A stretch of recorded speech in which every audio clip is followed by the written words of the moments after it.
So welcome everyone. Today I always say this, but I'm overly excited because I have one of my longest, tenured friends. I don't know how to Yeah. say that. We've been friends since the fourth grade, and then we were college roommates for 5 years. Now, 5 years, but we took a victory lap. I should, make sure people know it didn't take us both 5 years to get through college. So one of my best friends in the world, and probably no one that I have more stories with and have had more fun with. So his name's Eric Smith, lives in Austin, Texas. With him and his much more well-known, popular, semi-famous wife.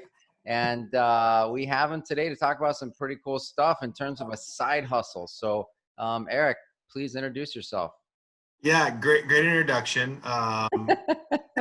Definitely oldest friend. Thanks for mentioning that we went to school for 5 years. My mom's going to be super proud about that. And yeah, my wife is cooler than me. So good. I think I nailed it. Nailed it.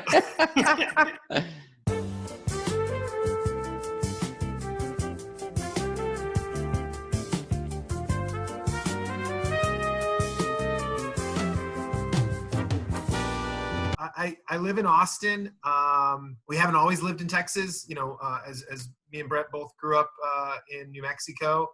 We about 2 years ago, I was in a place where I wasn't getting really fulfilled for my 9 to 5. My day job wasn't doing it for me, and I just started thinking about things I could do to, really, I don't know if it was about making money or about just giving me something else on my plate and something to creatively to do or something like that. And that led us to starting our subscription box business, which is called Nuevo. So our subscribers get unique food from the state of New Mexico every month, and it's been awesome. It's been an awesome journey to start a business from scratch, coming up with all the details and the logo and starting it all up. So that's kind of where we're at. So we can see the box behind you. You see your Nuevo box with, you and I would understand this, right? The O is the Yeah. Zia symbol, which is the state symbol of New Mexico. So there it is. That's the size of the box. That's the actual box that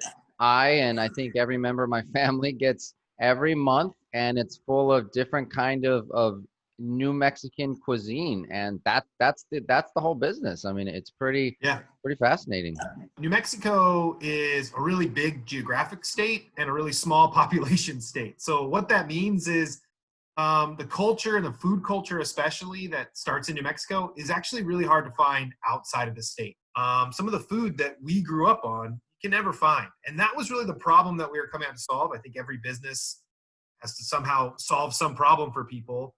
And so many people move away from the state, don't have access to this food, and we get to send them a little piece of home or a little piece of a really unique and interesting food culture from the state of New Mexico. The first time you brought the idea up and why it resonated with me so quickly is because, what's the number one thing every person from New Mexico misses when they leave? Yeah. The food, right? Like, you can talk about the mountains and the culture and the landscapes, but the food, it's like, I can't get good green or red chili anywhere. The Tex-Mex, I mean, authentic New Mexicans, we just shake our head at that stuff. It's not real, good New Mexican food, which we have a blend of the Native American culture, the Mexican culture, and the United States culture all blended in. And like you said, it's just so unique. You mentioned the subscription economy and the food box business. You guys aren't the only ones. I think you've even found a little community of people. Yeah. So tell us a little bit more, like just about the business side and maybe what you guys have learned and stuff like that. Me and you had a conversation, and I said, you need to be part of the subscription world where you work hard for customers, you market to them, you spend money on bringing people in. You don't want to just sell to them one time. You want to get them going every month and continuing making money off of and giving revenue stream. It also makes it a lot easier to plan your business. And so that made a lot of sense. And then, like any journey, I just started going online, trying to find information. When it comes to a side hustle or a job that's not your 9 to 5, it's really hard sometimes to try to figure out how to do all this. I think that's the number one thing that stops people from making, starting a business or doing, fulfilling their ideas. And so, I don't know, just Google searching and finding those resources helped us out a lot. But this is a side hustle. So you're still have a full-time job. You mentioned not being fulfilled. I know you've moved to different fun, young, new startup company in the insurance world, but you still have a regular, job, right? And then Yeah. this is something that your family has had a lot, even your kids have been involved in having fun on the side. Starting this and kind of being in a place where I just need something to work on and give me some more enrichment in my life. And then from that, over the last 2 years, a lot of things have come out of that, right? Like you said, I was able to move on to a different career, a different job. My wife decided that, being involved in this really caught her the entrepreneur bug, and she started a business. So a lot of really great things have come out of this. But yeah, I keep my 9-to-5 job. The subscription box probably doesn't make us enough money for me to quit that job, but it makes us enough that we're able to really fulfill a lot of our dreams and travel and the things that we really want to do. So I kind of like the side hustle side of it. It gives you the idea, the security of a job. And I really like my job now, like you said, and I'm really fulfilled by it. But it also gives you this creative outlet. The only downside I would say is your time is really stretched, and so there's been a lot of weekends where we're making posts, we're making videos, where in the early days we packed every box. So we had, just the kitchen cleared out and a assembly line put together. And so there's a lot of time there, but I think that's it's time well spent because it's really fulfilling. Yeah, and I love those stories because your kids will remember them, you'll remember them. And early on, I always tell people you can do a lot of things on your own because you're running on adrenaline. But after a while, you're going to have to delegate and in order to do the things that are most important. So if you guys, it's such a good parallel for so many other businesses. And one of my favorite sayings is delegate your way to freedom. If you hadn't have found the vendor who was very happy to take on those responsibilities for you because that's their business, then what I've seen, of course, at the Tremblay Law Firm and working with so many business owners is you can see people get burnt out or it's not everything it's cracked up to be. Entrepreneurship is hard at times. It's also really fun at times. And if you can't see yourself, giving up some responsibility, like for example, if you were packing box all the time, who's going to go make more sales and get more subscribers? Yeah. And so that's something that I think every entrepreneur just has to learn at some point. That's another reason that the side hustle kind of gives you this ability to be like, hey, we'll make a little bit less on the front end, but we won't get burned out. We won't hate this. We'll still love it as the thing that really we wanted to do. We'll still get all the benefit out of it. So we found a local vendor that would pack the boxes for us. They've been a great partner. They've been an awesome kind of group to get in with. They're another small business. They're in the state of New Mexico. So it fits our brand to continue helping small business, New Mexican small businesses as well. So yeah, that's one of the things we look back and say, oh man, why did we take so long to think of that decision? That was a no-brainer. Yeah. I'm glad you said that because every entrepreneur I've ever talked to has a few of those things. Like, why did I take so long? I have a laundry list of things that I wish I knew earlier, that I know now. So, but I'm glad you mentioned the small business. I think side hustle is an interesting thing right now because we're all locked in because of the coronavirus. People are working from home a lot more. And now's an interesting time to start up a side hustle, but it's supposed to be passive income, not work 9 to 5 and then 5 to midnight killing yourself, especially if there's not an end game. And how do you guys market this? You figure out the packing side, and is it just like, Facebook, social media, hey, do you know New Mexicans, see if they want food? And has it been as easy as you thought, or maybe has it been, harder than you originally thought? As you know, we ask all our family and friends, like, please share this, help us. And everybody kind of sent it around and Instagram, Facebook. One of the things that really worked out for us in the early days was we went to a small business conference and someone talked to us about press releases and getting that free media.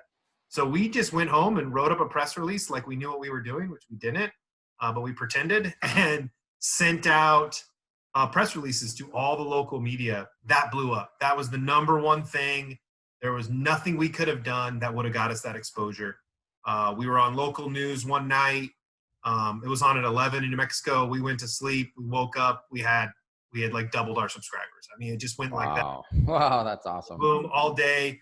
What's working for us now is email.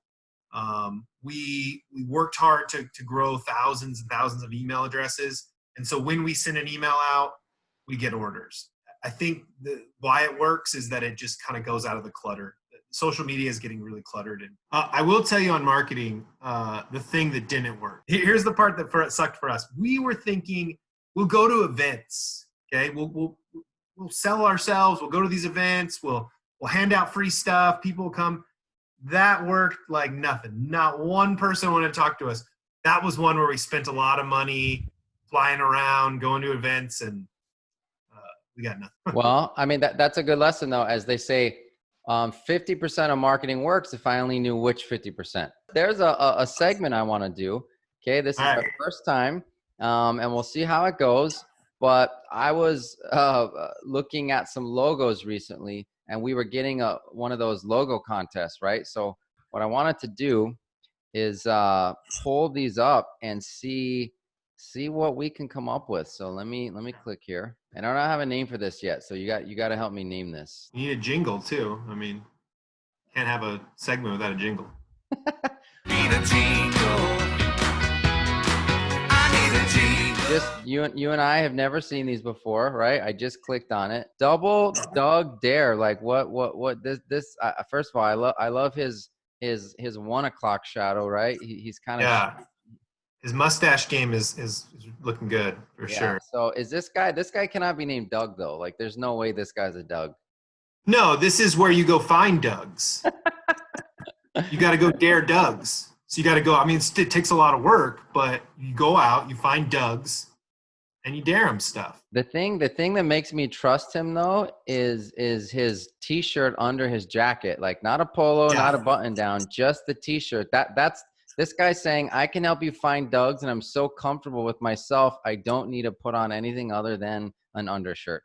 Yeah, he's saying like, hey, Doug, would it change your mind if that was a V-neck shirt underneath the jacket, like a deep V? I don't need mind changing. I already like this guy. I already trust him. In fact, here's the funny thing about this logo. It looks like a real mouth superimposed onto a drawing of a person. I mean, I want to just look. It's a Snapchat filter. You can be double Doug if you just use this Snapchat filter. All right. Double Doug dare you to go to the next one. All right. So I'll take that. All right. Let's see here. Is that a Benjamin Button? What is that? Oh my God. Child with a man's face? This is a Cro-Magnon baby. This is definitely not a modern baby. No nipples. Person. Just an observation.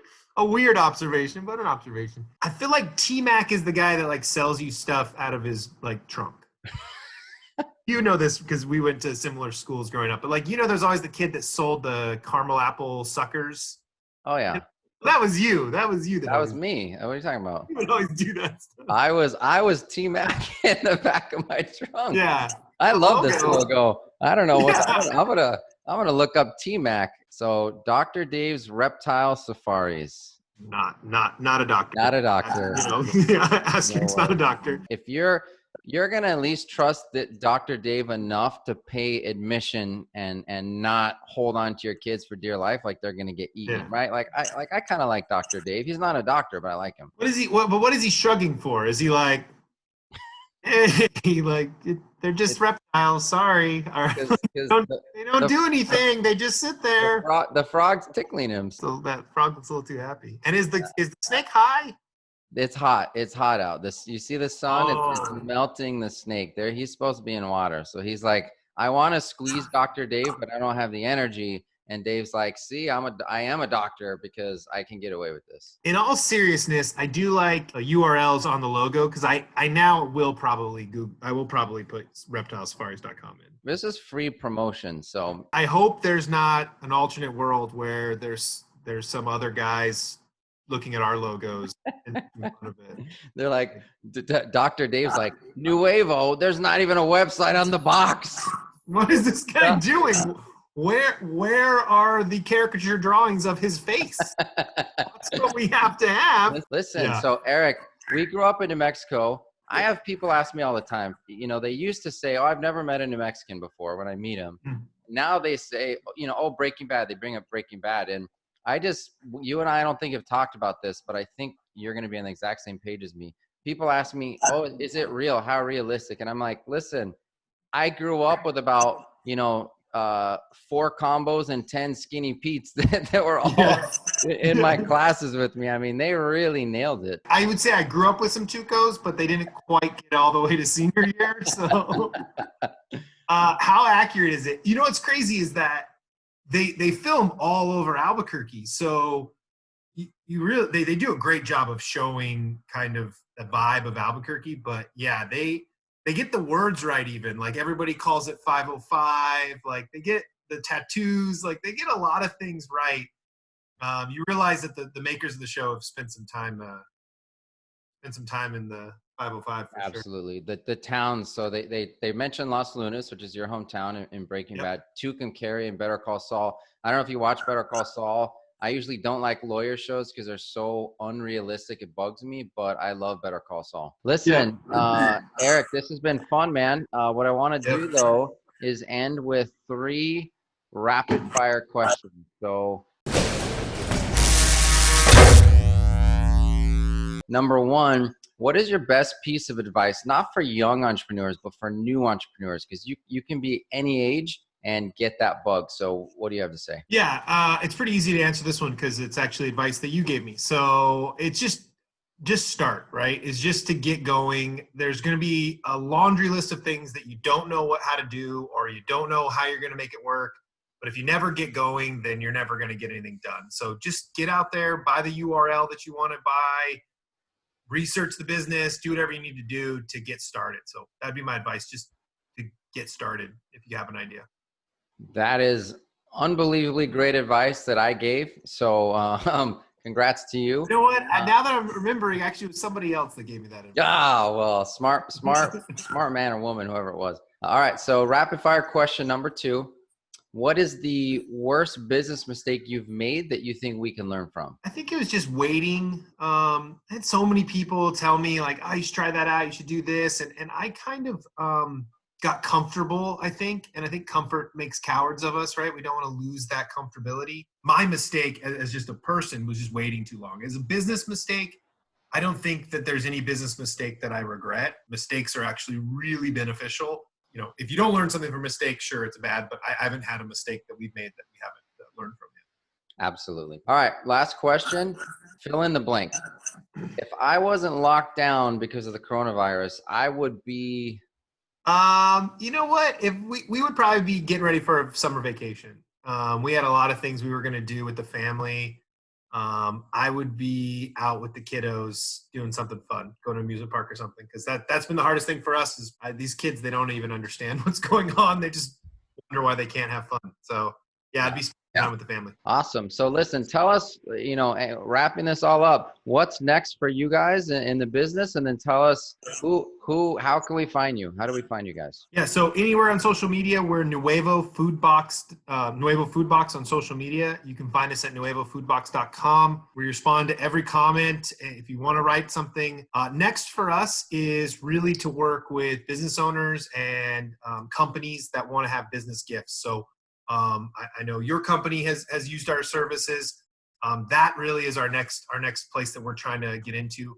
We actually recently just did our first non-New Mexican box. So graduates of Dartmouth got a box that didn't have New Mexico products, but it was the same level of quality that Nuevo Box had with different food items. So we're trying to just jump into that more custom business gift world, and that's kind of where we're at. Listen, I didn't even know that, but that's really fun to hear. One of the fun things about business is you never know where it's going to take you, and it could look the same or it could change, it could morph. You try things and you grow, and you just never know. So that only happens in the business world. And dude, Eric, I want to thank you, man. I had a blast as you and I always do. And this was a lot of fun, dude. And I'm happy for you and your family and all your success and just making it happen. Thanks, buddy. Same to you. Appreciate it. All right. We'll talk soon.